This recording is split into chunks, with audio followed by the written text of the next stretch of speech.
Hi friends, welcome to அக்ஷயா.com.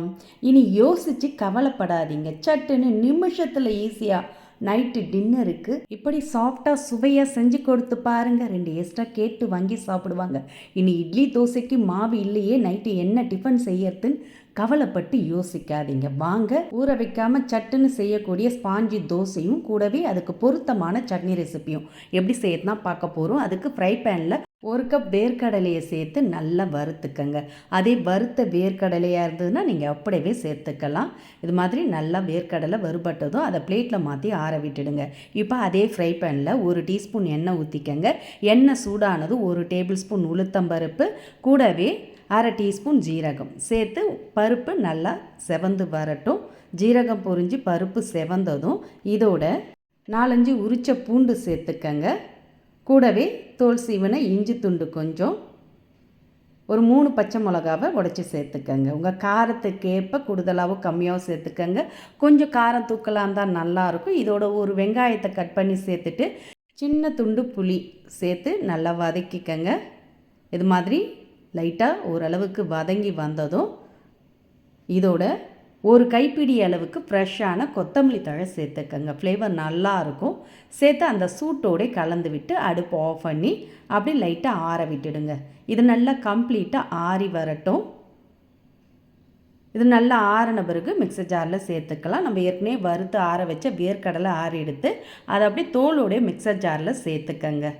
தோல் உரிக்க வேண்டியதில்லை.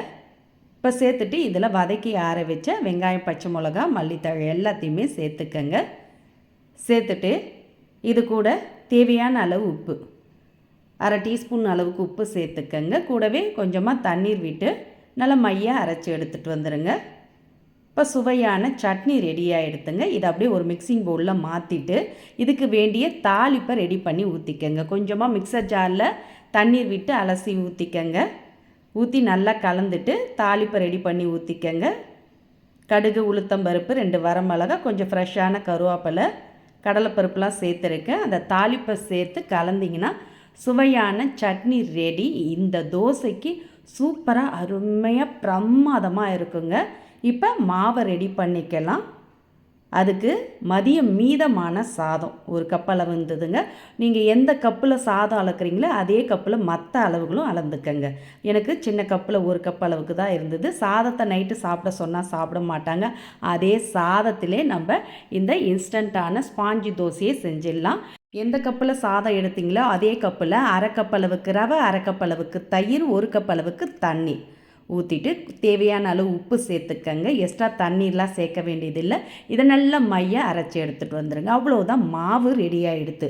இதை அப்படியே ஒரு மிக்சிங் பவுலுக்கு மாற்றிக்கங்க. இந்த மாவை ஊற வைக்கலாம் வேண்டியதில்லை. கொஞ்சமாக மிக்ஸர் ஜாரில் தண்ணீர் அலசி ஊற்றிட்டு ஒரு 1/4 டீஸ்பூன் அளவுக்கு ஆப்பச்சோடா மாவு சேர்த்துக்கங்க. சேர்த்து நல்லா மாவை கலந்துக்கங்க. மாவு கரெக்டாக தோசை மாவு பார்த்துக்கு தான் இருக்கணும். ரொம்ப திக்காகவும் இருக்கக்கூடாது, ரொம்ப தண்ணியாகவும் இருக்கக்கூடாது. மாவை ஊற வைக்கலாம் வேண்டியது இல்லைங்க.